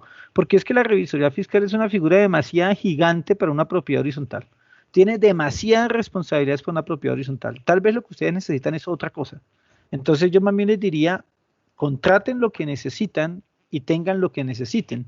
Y seguramente la revisoría fiscal no sería lo más adecuado, es lo que yo pienso. Pero Wilma, no sé si ahí tienes algún comentario. No, respecto del fondo de imprevisto del artículo 35 de la ley 675 dice que el administrador puede disponer de los recursos previa aprobación de la asamblea. Y dice que de conformidad con lo establecido en el reglamento. Entonces, pues habrá que mirar el reglamento, habrá que mirar las decisiones de la asamblea. Y lo que yo les diría, eso se deriva porque los presupuestos se hacen muy ajustados. Entonces, se estima el presupuesto de causación total y se establece la cuota. Y hay un 20% de morosidad. Pues claramente, como unos van a dejar de pagar, pues los gastos se van a acumular y el fondo de imprevistos va a crecer ahí en la caja y van a haber unos recursos ahí que seguramente lo más adecuado sería pedirle autorización a la asamblea de que cuando eso ocurra, esos fondos líquidos sean utilizados para cancelar esos gastos acumulados que no se pagan, pero pues tendrá que pedir las autorizaciones correspondientes tal como está establecido. Lo que tal vez habría que mirar es si la asamblea puede delegar esa función en el consejo y que sea el consejo para que haya más celeridad en el tema, pero si los estatutos así lo prevén, pero pues fundamentalmente hay que mirar el reglamento, hay que mirar las decisiones de la asamblea y ver si hay alguna delegación de disponer eso, pero pues es claro que el llevar un presupuesto de causación y no un presupuesto de caja, pues genera esas dificultades. Y creo que ahí es donde está el principal problema. Si se entendieran las dos cosas, pues uno podría solucionar el tema. Entonces, cuando esté pensando en su caja, en lo recuperar, pues tener la mora que se origina, una estimación con base en datos estadísticos y también una recuperabilidad de la mora. Y eso le podría manejar una caja con tal vez más adecuada, pero pues es claro que el fondo de imprevistos se utiliza tal como lo dispongan los estatutos y la asamblea. Perfecto, muchas gracias. Vamos con una pregunta del chat. Preguntan, tengo una empresa que administra propiedad horizontal. ¿Yo como gerente puedo ser la administradora de un edificio y mi hija la contadora del mismo edificio? Ese está bueno, ese está buenísimo, Leo. Es que mire, creo que esta pregunta no es de un contador, o puede ser de un contador. Lo que pasa es que los contadores públicos tenemos una obligación, y yo lo respondería más desde esa perspectiva del contador. Distinto a otros profesionales, los contadores públicos, según el artículo 8 de la ley 43 en el numeral 1, dice que los contadores, numeral 2, debemos actuar de acuerdo con las normas de ética profesional. ¿Y eso qué significa? Eso significa que antes de aceptar un encargo, nosotros debemos analizar si existen amenazas que pudieran afectar el cumplimiento de esos principios. Los principios están en la ley y se desarrollan en el decreto reglamentario, en el 2420 de 2015, en el anexo 4. Entonces, creo que el problema es más del contador, porque el contador dice, oiga, yo trabajo con mi mamá y mi hijo, y entonces el hijo puede decir, no, es que yo no tengo ningún problema porque yo siempre cumplo los principios, pero es que el problema no es lo que yo piense, porque hay una cosa que habla el Código de Ética, la reglamentación del Código de Ética que habla de la independencia aparente, y es lo que los terceros piensan frente a eso. Entonces, no solamente lo que yo crea, que yo puedo actuar de manera correcta, sino de que hay situaciones como esas que claramente están estableciendo una inhabilidad. Después uno pudiese ir a la ley, y la ley habla de inhabilidades por la consanguinidad. Y entonces existe ese tipo de prohibiciones para no aceptarla, pero claramente ese tipo de prohibiciones se establecen es porque al presentarse esa situación, pues yo no podría mantener la independencia frente a eso. Entonces, y tenga en cuenta que el Código de Ética no se aplica solo para los revisores fiscales, también se aplica para los contadores. Los contadores debemos cumplir un principio. Entonces, si un contador identifica que eso le puede generar un conflicto y ese conflicto lo podría llevar a un incumplimiento de los principios, pues se origina una inhabilidad. Esa inhabilidad puede estar expresa dentro de la ley, como el tema de consanguinidad, o podría no ser expresa. Y tal vez yo diría que cada contador, cuando va a aceptar un encargo de ese tipo, pues tiene que hacer un análisis antes de decir, yo acepto esto, porque es que, y mucho más los revisores fiscales, a lo mejor un contador, lo que pasa es que si uno es el administrador y otro es el contador, pues si hay una separación, uno podría decir que podría generarse algún conflicto por ello, y él terminaría favoreciendo a la administración, y si eso existe, pues claramente hay una inhabilidad. Perfecto, vamos con el señor José Heriberto Cano. Si puede, por favor, activar su micrófono y cámara.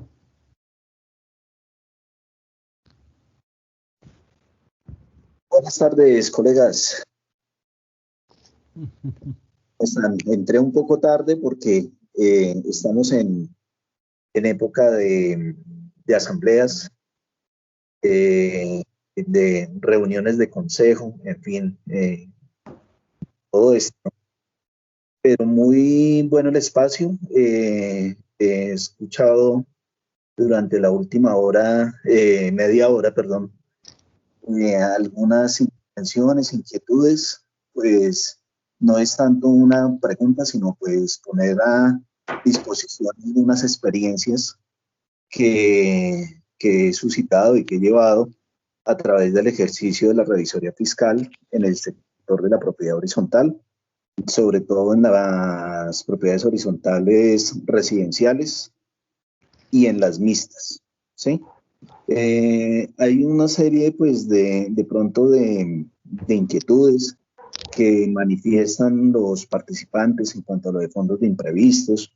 Por allí escuché también otra inquietud del tema sobre las multas, las sanciones que han establecido por no asistencia a asambleas, en fin, todo esto.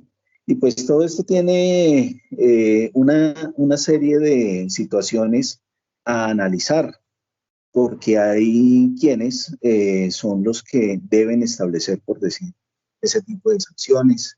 Lo del fondo de imprevistos, pues es clarísimo que la ley 675 lo tiene determinado, y pues el administrador que no tenga contemplado dentro de sus presupuestos esos rubros que se tienen que monetizar, y como lo dijo Leonardo, se deben presentar con una nota, con una revelación muy clara, donde se diga dónde están monetizados, cuál es el saldo, si no está completo, por qué no está completo, en fin, todo eso. Pero sí, a disposición, como les digo, nuevamente, algunas de las experiencias que durante varios años con otros colegas hemos venido como teniendo en todos estos temas. Ahorita pues por temas de pandemia, por temas de asambleas no presenciales, también hay una serie de inquietudes, hay otra serie de especulaciones, hay otros profesionales, algunos profesionales que trabajan también en el sector de la propiedad horizontal, donde realmente lo que veo yo más es como un terrorismo jurídico que colocan aquí en el ambiente frente a todas estas asambleas también a desarrollar. Entonces, estaremos atentos, estaré muy atento también, ya que pues vengo participando en algunos grupos, y pues aquí a complementarles, a ayudarles en algunas ideas y respuestas que hayan a las inquietudes. José Heriberto, nosotros estamos necesitando personas para revisar nuestra orientación de propiedad horizontal y hacerla más asequible, más de lo que está, pero queremos es con algunos conceptos que hemos dado actualizarla, y no sé si usted ya puso nuestra hoja de vida en el chat, nuestro correo electrónico en el chat. Por favor, colóquelo para invitarlo a una reunión este martes, antes de empezar Semana Santa, para ver si iniciamos con esa revisión. La idea es hacer algunas reuniones, revisar nuestra orientación y generar un producto de una calidad buena como la que tenía la orientación ahora. No es que la orientación esté atrasada, solamente es que la vamos a actualizar con nuevos conceptos y escuchar comentarios de ustedes. Entonces queremos contar con participación de personas así que hayan trabajado en propiedad horizontal y que nos puedan apoyar. Entonces, José Heriberto, pues usted tiene una obligación de escribir su correo para que nosotros lo invitemos, y una obligación de participar, ¿vale? Miguel Ángel ya me escribió. Miguel Ángel. Bueno, listo, sí, ¿no? Entonces, ahí estaremos. Bueno, listo. Perfecto. Entonces tiene que estar allá. Muchas gracias. Vamos con la siguiente pregunta, y es: si el revisor fiscal no renunció porque no hubo asamblea en 2020 para ratificar su cargo, ¿puede firmar los estados financieros de 2020? Ay, Dios mío. Ese es el revisor fiscal todavía, ¿no? Siempre y cuando le paguen, porque no puede trabajar gratuito. Sí, es un tema. Leonardo. No, ahí sí, es que lo que pasa es que hay un problema con el revisor fiscal, que el revisor fiscal es curioso, lo nombran en marzo, y sale cuando más trabajo hay, tiene que firmar la declaración de renta, una serie de cosas. Entonces yo lo que diría es que cuando ustedes tengan un revisor fiscal, que no sea inmediato, es decir, que nombren al revisor fiscal y que empiece a partir de mayo, por ejemplo, o de abril 20, para que puedan presentar impuestos o declaraciones, o bueno, en este caso en la propiedad horizontal no hay declaraciones de renta, pero por lo menos el mismo tema de los estados financieros. Si el revisor fiscal lo contrataron, pues se esperaría que él firme los estados financieros de esa copropiedad. Pero pues esas cosas a veces no quedan claras en los contratos, no quedan claros en los temas, Wilmar, y yo creo que el gran problema es ese, ¿no? Que la gente le hace falta tener esa claridad de qué es lo que va a hacer, hasta dónde llega. Porque las personas dicen, yo soy revisor fiscal, ¿y usted qué hace? No, pues yo no sé, voy a ir a ver qué me ponen a hacer. Entonces, no, el revisor fiscal es un tipo que tiene un plan, que la debe tener clara, que debe tener muy estructurado qué es lo que va a hacer, y casi que estas preguntas uno dice, pero ¿cómo las va a hacer si él debería estar como, digamos, tener claro ese tema? No obstante, el tema de la pandemia es nuevo y nadie lo esperaba, eso sí es cierto.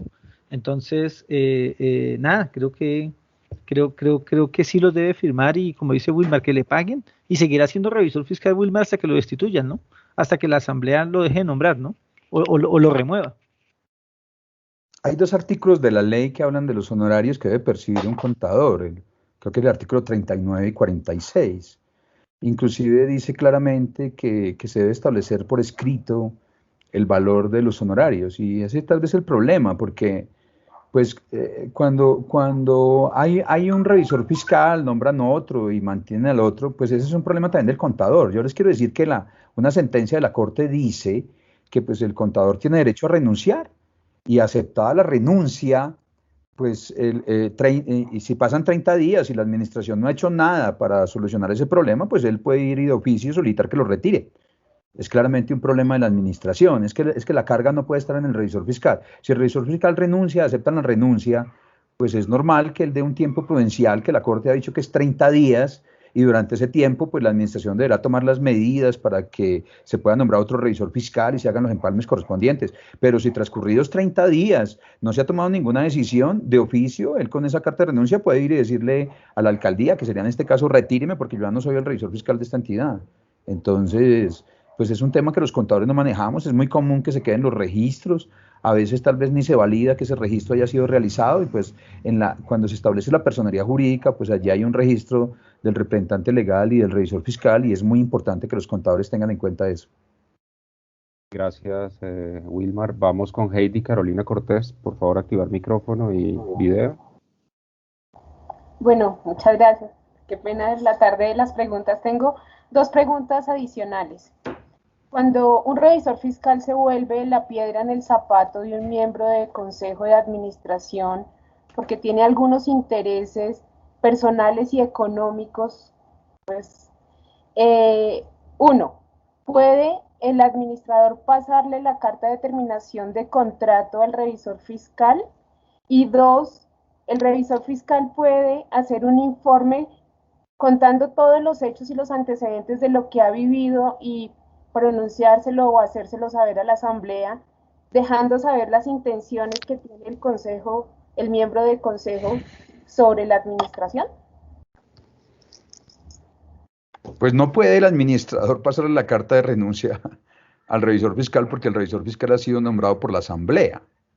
Entonces, pues el revisor fiscal tiene derecho a renunciar, podría ser removido si no cumple las funciones, pero pues ese es un rol que tiene la asamblea. Entonces, si me está diciendo que el administrador lo que tiene que hacer, y así lo indica el artículo 23 del Código de Comercio cuando se refiere a las responsabilidades de los administradores, es suministrar, facilitar el trabajo de los revisores fiscales. Entonces, pues la respuesta es clara: el administrador no puede remover al revisor fiscal, ¿sí? El revisor fiscal podría renunciar, quien lo nombra y quien lo remueve la asamblea. Entonces, pues lo que podría hacer el administrador es citar a una asamblea para que se remueva, exponer los casos, pero pues él no podría destituirlo. Perdón, ¿es claro que el administrador le pasa la terminación de contrato al revisor fiscal? No puede, porque es que tiene que ser la asamblea. Es correcto, es la asamblea quien lo remueve. Pero el revisor fiscal también puede manifestar en un informe de los hechos y de los antecedentes por qué ese miembro del consejo de administración está haciendo prácticamente una persecución al revisor fiscal porque está haciendo piedra en el zapato por los intereses económicos que él tiene sobre los recursos de la copropiedad? Pues me imagino que en su informe, él podría, al rendir su informe, pues yo no sé, Leonardo, porque el revisor fiscal tiene que rendir un informe sobre el cumplimiento de disposiciones legales, sobre el control interno, emitir un dictamen, algunas cosas de control. Es que hay uno de los temas más complejos, es que en las copropiedades de uso residencial, como lo ha manifestado Leonardo, las revisorías fiscales no son obligatorias. Entonces terminan convirtiéndose en potestativas. Y cuando es potestativa, y por aplicación extensiva de la legislación comercial, se dice que cumplirá las funciones que están en los estatutos de la Asamblea. El problema es que nunca se establecen, entonces termina aplicándose la normativa general.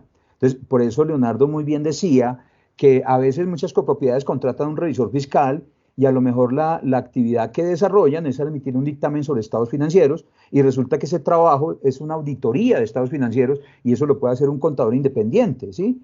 A lo mejor a veces asume algunas funciones de control, pero es que, pues si usted quiere una persona que le haga seguimiento al control, pues el consejo puede ejercer esas funciones, porque también es un órgano de dirección. Y si quisiera alguien que ejerciera el control, pues hay procedimientos acordados y servicios especiales que pudiese ser presentado por otro contador. Entonces, el no tener en cuenta, no tener claridad sobre ello, porque pues una cosa es cuando le hacen una pregunta a uno de una copropiedad de uso comercial o uso mixto, que está obligado a tener revisor fiscal, y otra cuando le hacen de una copropiedad. Entonces, lo que uno encuentra es que se nombra el revisor fiscal, inclusive muchas veces sin haber tenido claridad si se necesita un contador. Yo les quiero decir que según el numeral 2 del artículo 13, en el literal B, allí dice que se requiere la calidad de contador para entidades que tengan más de 5.000 millones en activos.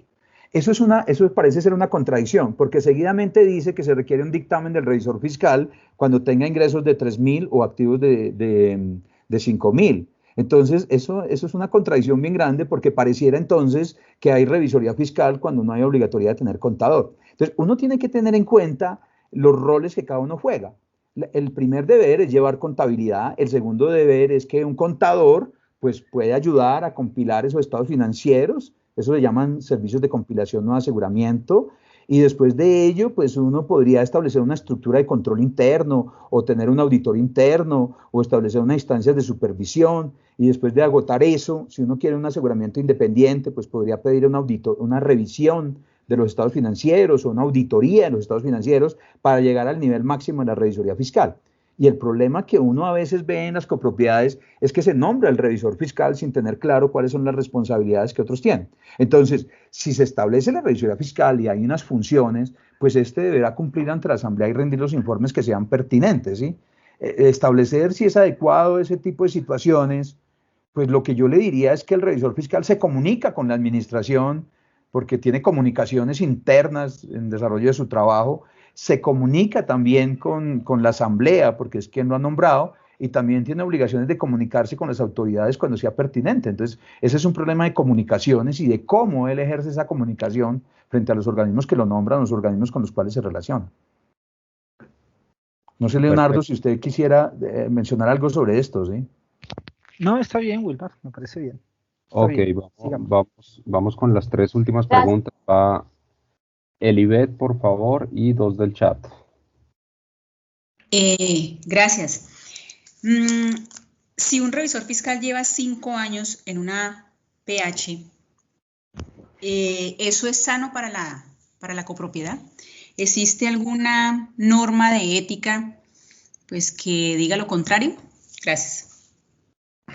Mira, hay una cosa, si tú revisas el código de ética, allí hay una, digamos, voy a empezar, lo que pasa es que la pregunta la está haciendo aquí para copropiedades, pero voy a ampliarme un poco, porque hay en Colombia una cosa que se llama código país, y eso aplica generalmente para las entidades listadas y de interés público, y ese código país recomienda la rotación, ¿sí?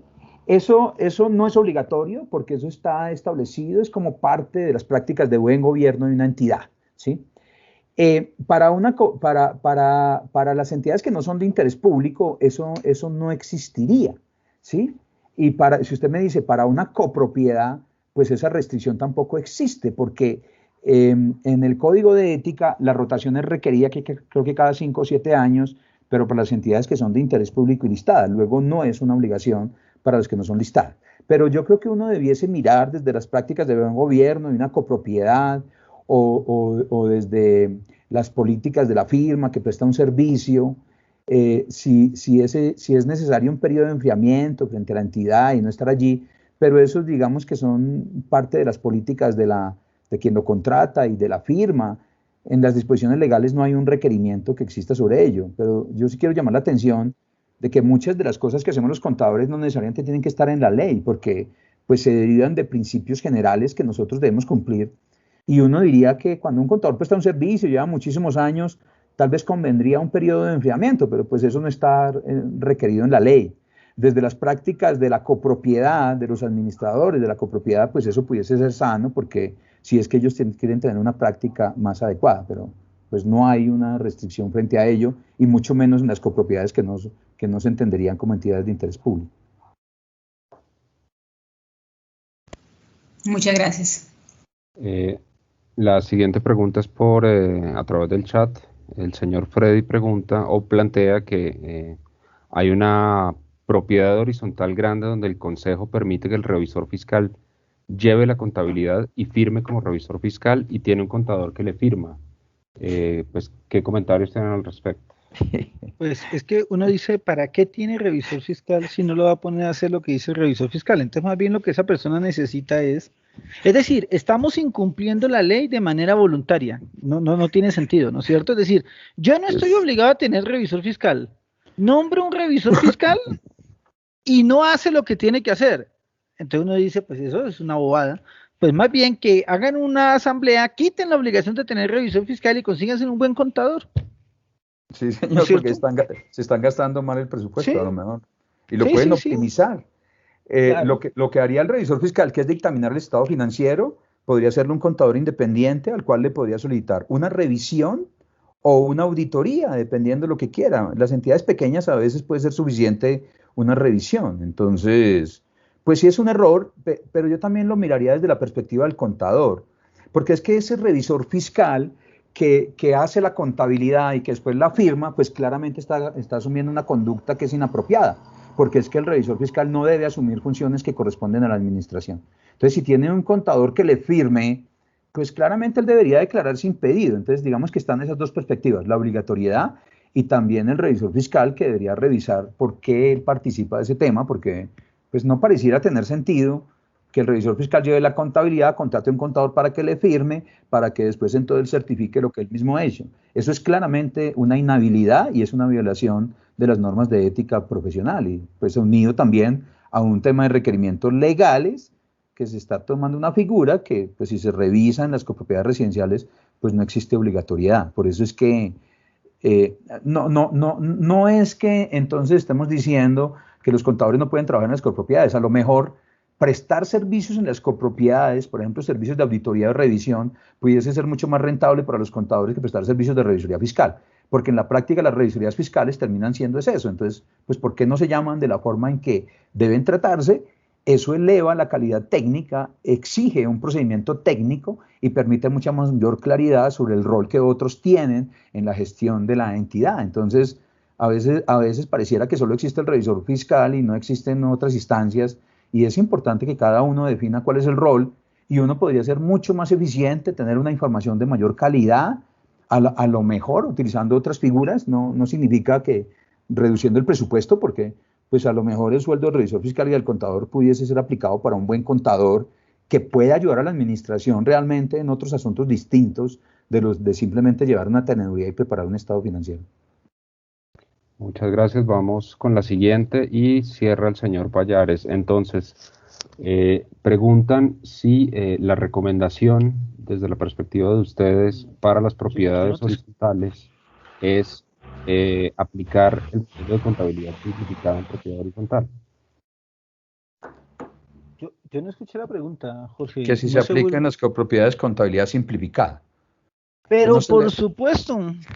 Pues es que mire, hay una cosa que inclusive puede ser objeto de discusión a nivel interno dentro del Consejo, y es que existe un marco que se llama las IFRS Full, que son las normas de las entidades de interés público, pero a nivel internacional también se constituyó un marco simplificado, que es lo que se llama la NIP para pymes. La NIP para pymes es una norma que tiene un concepto que llama costo de esfuerzo desproporcionado, y ello contiene una cantidad de exenciones que, teniendo en cuenta las necesidades de los usuarios, pudieran ser aplicadas. Entonces, esa es una norma tan flexible que puede ser aplicado por un micronegocio. Incluso existe una guía para micronegocios que aplican pymes, o también para una empresa más grande que aplicará las opciones más complejas. Pero es que si la copropiedad lleva al grupo 3, pues es que el grupo 3 es una contabilidad más prescriptiva, se basa en el costo histórico, solo exige un balance y un estado de resultados, y es tan sencilla que eso es más sencillo que el anterior 2649. Entonces, lo que yo llamaría la atención aquí es que no llamen al grupo 3 una norma internacional de información financiera, porque no lo es. Hay que llamarlo por su nombre. Es una contabilidad de causación simple que puede ser aplicada de manera muy sencilla por contadores que tengan un conocimiento básico de la contabilidad, y que, a mi entender, se parece mucho a lo que se hacía con el 2649, porque todo se mide al costo histórico, ¿sí? De estados financieros solo se presenta en el balance y el estado de resultados. Entonces uno a veces no entiende por qué dicen que eso es una norma internacional. Allí hay unos lineamientos, son muy sencillos y pudiesen ser aplicados de la manera más sencilla posible, ¿no es cierto? Tal vez decirle que es una norma internacional es el error, porque no se reconoce un nivel 3 a nivel internacional. Eso sí quiero hacer una precisión sobre ello, y siempre lo hemos indicado. ¿Sabe cuál es la confusión, Wilmar? Que la gente cree que es que su nombre Wilmar es extranjero, entonces de pronto esa es la confusión que ha habido, porque Wilmar ayudó a ese nivel 3, entonces ven Wilmar Franco, entonces dirán, no, eso tiene nombre alemán o francés, entonces por eso creen que por eso creen que es norma internacional, pero no, Wilmar es de Manzanares, no es cierto, no hay problema, ¿no? Es que mira, yo me pongo a mirar la contabilidad de una copropiedad, y la base fundamental de una copropiedad son los ingresos que recauda por las cuotas ordinarias. Y pues eso deriva en un reconocimiento en caja o en una cuenta por cobrar. Y esa plata se gasta, pues tiene unas cuentas por pagar. Entonces, pues uno dice, pues la contabilidad de una copropiedad es cuentas por cobrar, caja, cuentas por pagar. A veces incurre en unos contratos y de pronto tiene algunos diferidos, pero uno no entiende por qué a veces se piensa de manera tan compleja la contabilidad, y menos que se piense entonces que esto es una norma internacional de información financiera, cuando no lo es una contabilidad muy sencilla.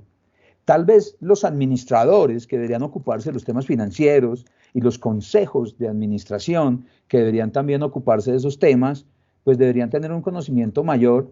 Y un contador con un buen conocimiento a lo mejor podría ayudar muchísimo, porque el contador es la mano derecha del administrador, es el auxiliar de la administración, pero eso no significa que el administrador no asuma su función financiera. Yo la mayoría de veces cuando voy a una asamblea de este tipo, entonces el administrador pasa su informe de todos los hechos distintos de los financieros, y cuando va al financiero llama al contador para que lea las cifras. Pues eso es un absurdo, porque el administrador debería mostrar las cifras que ya se han entregado, y hacer más bien una prospectiva de lo que puede pasar y llamar la atención sobre temas financieros. Pero eso de leer las cifras, entonces dicen que los gastos son tanto y tanto, siempre sufro mucho en esas reuniones, porque yo digo, ¿para qué me lo leen otra vez? Y sufro mucho porque siento que eso lo debería hacer el administrador. Es que si el administrador no lo hace, pues él no está cumpliendo su función, y pues hay que contratar a un administrador que pueda tener una comprensión de esos temas, y el consejo debería ayudarle, y un buen contador para que esté ahí para asesorarlo en cualquier tema que te exista una inquietud, pero no trasladar la función.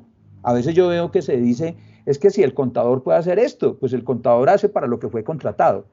El administrador debe asumir ese rol, porque el administrador debe planear, organizar, dirigir y controlar. Y es claro que uno de los temas son los temas financieros, y es claro también que un contador se convierte en la mano derecha, pero no debe trasladársele la función. A veces son hasta los revisores fiscales los que presentan las cifras financieras, y eso es un absurdo, ¿sí? En una asamblea debería ser el administrador el que rinde el informe. Incluso debería haber un informe escrito en el que diga qué le puede pasar, y si tiene esos problemas de liquidez porque las cuotas están vencidas y no pagan, pues él debería preverlo en el presupuesto. Pero creo que eso no se hace, y claramente pues hay un espacio, una oportunidad muy importante para poder tener un mejor ejercicio dentro de las copropiedades por parte de los administradores, y claramente pues los contadores también, para apoyar esa función de darle mayor seguridad a esa información. Es lo que podría decir frente a esta pregunta. De acuerdo, vamos con el señor Elkis Pallares para cerrar. Entonces, doctor Leonardo, le queda a usted para que cierre. Sí, buenas tardes. Sí, buenas tardes. Bueno, buenas tardes, lo escuchamos. Muy interesante conferencia, ingresé un poco tarde, pero excelente. Y, mire, ¿qué tanto pues nos obligan a nosotros revisores fiscales en las copropiedades muy dados? No es lo mismo que una sociedad que existen 3, 4 socios, pues, y uno se remite a ello. En las copropiedades tenemos un mundo de interesados en resolver o que estemos pendientes, y cuando hay insatisfacción pues general con la administración, empieza el copropietario insatisfecho a recargarnos, que esa es su responsabilidad, vigilar que esto se cumpla. O sea, prácticamente nos quieren atribuir funciones, pues es un propietario individual, no es la asamblea como debe ser, que nosotros pues nos debemos a ella. Pues qué tanta pues responsabilidad pues nos asiste en ese caso de ese tipo de solicitudes que un propietario, yo particularmente opté por ignorar desde hace mucho tiempo sus innumerables solicitudes, porque me agotó, me sobrecargó. Le dije, atiendo las que me corresponden y las que considere pertinentes. Sí, eso pasa bastante. A veces las personas se pegan con el dedo pequeño van descalzas y se pegan con el dedo pequeño del pie y llaman al revisor fiscal a ver qué pasó. Es decir, el tema con la propiedad horizontal es bastante exagerado. A veces tiene más trabajo el revisor fiscal de una propiedad horizontal que de una multinacional, ¿no? Los llaman más los accionistas, pero sí, en eso tiene razón. Tal vez volvemos a lo mismo. Una copropiedad horizontal, una copropiedad residencial no debería tener revisor fiscal, debería tener un auditor, debería tener una figura más clara, donde claramente queden estipuladas sus funciones y que haga simplemente un tema que quiera o que necesite la copropiedad. El gran problema que tenemos nosotros es que como no nos comunicamos, entonces nosotros a veces nos la llevamos mal con el Consejo de Administración, entonces nos saltamos al Consejo de Administración. Entonces queremos siempre ir donde alguien que nos ponga cuidado, pero pues en la práctica cada uno tiene sus funciones. Entonces definitivamente el revisor fiscal no debe andar contestando temas de los copropietarios, sino que cualquier tema que la gente le pregunta a uno, toca encaminarlo a través de la administración, y cualquier respuesta pues debe dársela a todos los copropietarios para que no se vuelva un problema ahí. Gracias. Gracias, muchas gracias. Bueno, perfecto. Muchas gracias a todos los participantes, a los consejeros Wilmar Franco y Leonardo Barón García. Quiero recordarles varias cosas. La primera es que este video va a estar disponible en nuestro canal de YouTube. Hoy por un problema técnico no lo pudimos transmitir en vivo a través de nuestro canal de YouTube, pero así va a ser. La segunda es que pues está abierto para consultas formales sobre todo los temas de propiedad horizontal relacionados con contabilidad, información financiera, revisoría fiscal. Pueden hacerlo a través del buzón del correo, del buzón del Consejo Técnico, formulando una consulta formal, y pues invitarlos a próximos eventos, a que nos sigan en nuestras redes sociales, a que visiten nuestra página web.